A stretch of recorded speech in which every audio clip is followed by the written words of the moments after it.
அஸ்ஸலாமு அலைக்கும். Hi friends, welcome to Misha's cooking kitchen.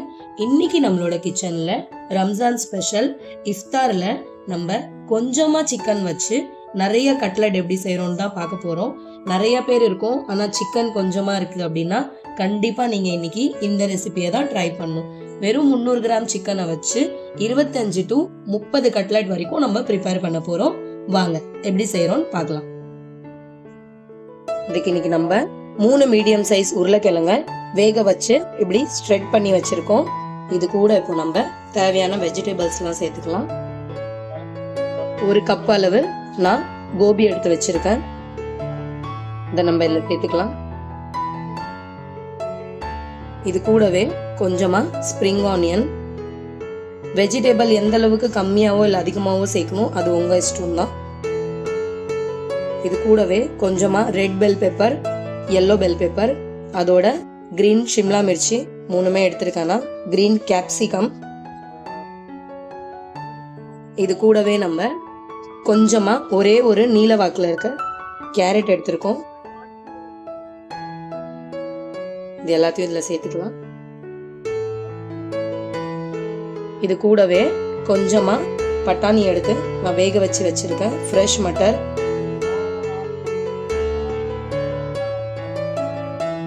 இது கூடவே 300 கிராம் சிக்கனை நான் வேக வச்சு எப்படி ஸ்ட்ரெட் பண்ணி எடுத்து வச்சிருக்கேன்.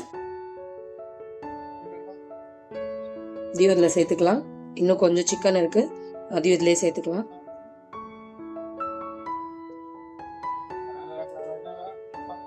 இது கூடவே 3 பிரெட் ஸ்லைஸ் எடுத்து நான் கிரைண்ட் பண்ணி வச்சிருக்கேன். கொஞ்சம் நம்ம கொரகொரப்பா அரைச்சிக்கலாம். இதில் சேர்த்தாச்சு. இது கூடவே 1 டீஸ்பூன் பெப்பர் பவுடர், 1/2 டீஸ்பூன் நம்ம கரம் மசாலா எடுத்திருக்கோம், அதையும் இதில் சேர்த்துக்கலாம்.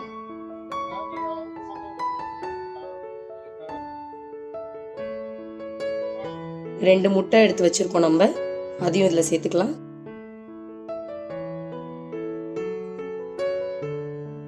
நாலு பச்சை மிளகாவை பொடிசா நான் வெட்டி வச்சிருக்கேன், அதையும் நம்ம இதுலயே சேர்த்துக்கலாம். இது கூடவே நம்ம 1.5 tablespoon ginger garlic paste எடுத்து வச்சிருக்கோம், அதையும் நம்ம இதுல சேர்த்துக்கலாம்.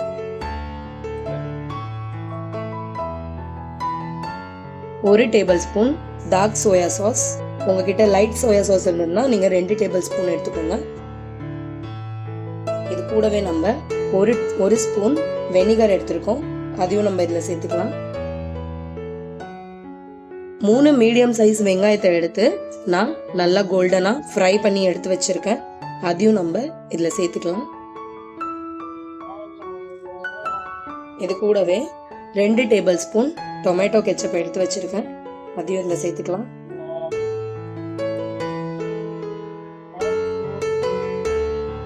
மூணு டேபிள் ஸ்பூன் கார்ன்ஃபிளவர் எடுத்து வச்சிருக்கேன், அதையும் நம்ம இதுல சேர்த்துக்கலாம்.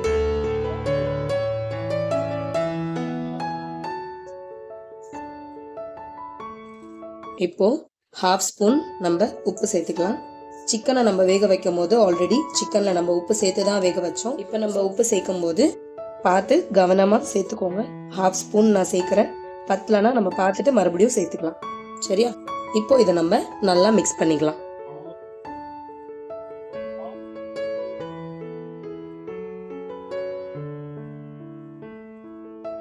இப்போ இது எல்லாத்தையுமே நம்ம நல்லா மிக்ஸ் பண்ணியாச்சு. இப்போ நம்மளோட கட்லட் நல்லா மாய்ஸ்டரா வர்றதுக்கு இதுல 1 டேபிள் ஸ்பூன் நம்ம நெய் சேர்த்துக்கலாம்.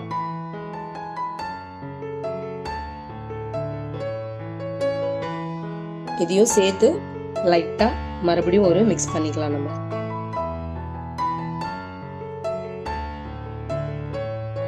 இப்படி நம்ம மிக்சரை எடுத்து கட்லட் ஷேப் செய்யும் போது உங்களுக்கு ஒரு வேளை கட்லெட் பிடிக்க வரல, ரொம்ப மாய்ஸ்டரா இருக்க மாதிரி இருக்கு, ஈரப்பதமா இருக்கு அப்படின்னா நீங்க இன்னும் ஒரு 2 டேபிள் ஸ்பூன் கார்ன்ஃபிளவர் மாவு இல்லைன்னா ஒரு 2 பிரெட் கிரம்ஸை இதில் ஆட் பண்ணி இந்த மாதிரி கட்லெட் ஷேப் எடுத்துக்கலாம் நம்ம. சரியா? இல்லைனா கொஞ்ச நேரத்துக்கு இது நம்ம ஃப்ரிட்ஜில் வச்சு சில் பண்ணி எடுக்கும் போது கொஞ்சம் அது ஸ்டிஃப் ஆயிடும். அதுக்கப்புறமா நம்மளுக்கு கட்லெட் ஷேப் செய்யறதுக்கு வரும். இப்போ நம்ம ஒரு 100 கிராம் அளவு மைதா எடுத்திருக்கோம்.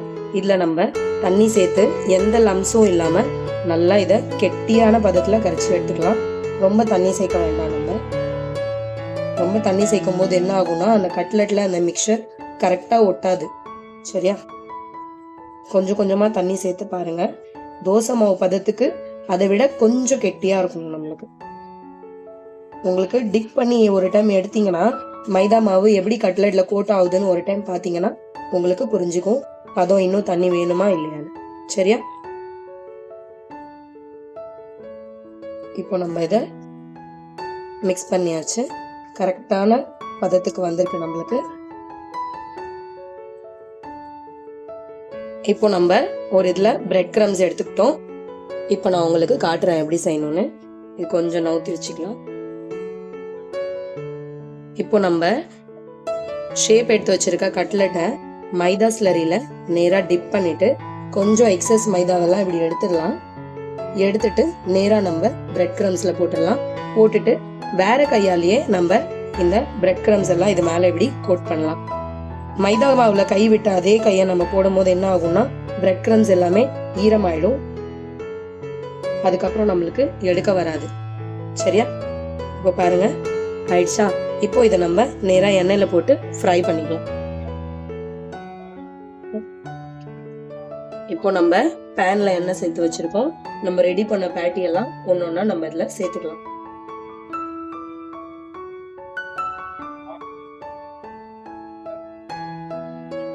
எண்ணெய் நம்மளது சூடாயிடுச்சு. எண்ணெய் மீடியமான சூட்ல இருக்கும் போது நம்ம சேர்க்கணும்.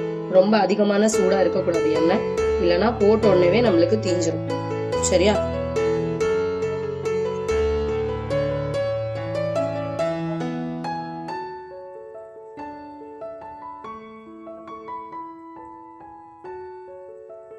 ஒரு 4 நாளா போட்டு கொஞ்சம் ஷாலோ ஃப்ரை மாதிரி பண்ணிக்கலாம். நம்ம ரொம்ப டீப் ஃப்ரை பண்ண வேண்டாம். இப்போ ஒரு சைடு நல்லா 3 நிமிஷம் வெந்து வரட்டும் ஹை ஃப்ளேம்லயே. இப்போ இது ஒரு சைடு 2 நிமிஷம் ஆயிடுச்சு. இப்போ இதை நம்ம திருப்பிக்கலாம்.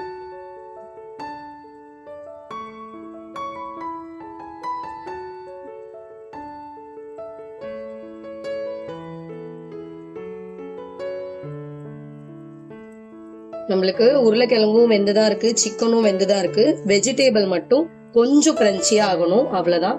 அதனால ரொம்ப நேரம் போட்டு இதுல வேக வைக்கணும்லாம் அவசியம் இல்லை. ஒரு சைடு ஒரு 3 நிமிஷம், இன்னொரு சைடு ஒரு 2 நிமிஷம், 5 மினிட்ஸ்ல கரெக்டா இந்த கட்லெட் ரெடி ஆயிடும். சரியா?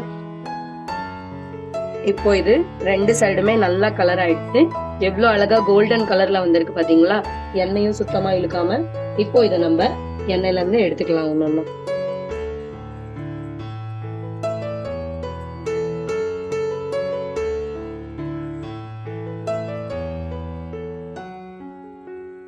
இப்போ இதை நம்ம எடுத்துக்கலாம்.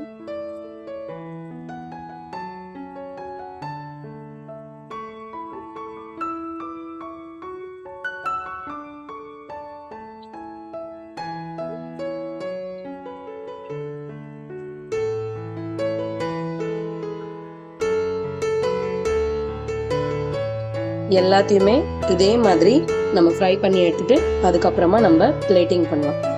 சரியா?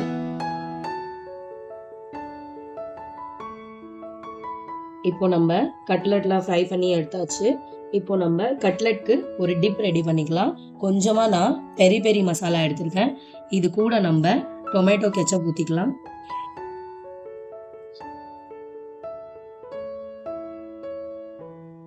கெச்சப் இப்படி ஊத்தி இந்த பெரி பெரியோட சேர்த்து நம்ம இப்படி சாப்பிடும் போது சூப்பரா இருக்கும். ட்ரை பண்ணி பாருங்க.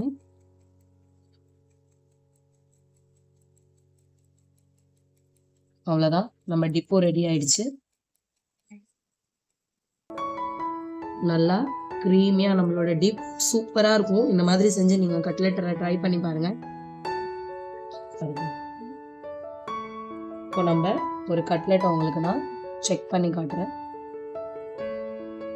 எவ்வளோ கிறிஸ்பியாக, செம்ம ஜூஸியாக, வெளியேருந்து நல்லா கிறிஸ்பியாக, உள்ளேருந்து நல்லா ஜூஸியாக இருக்கு.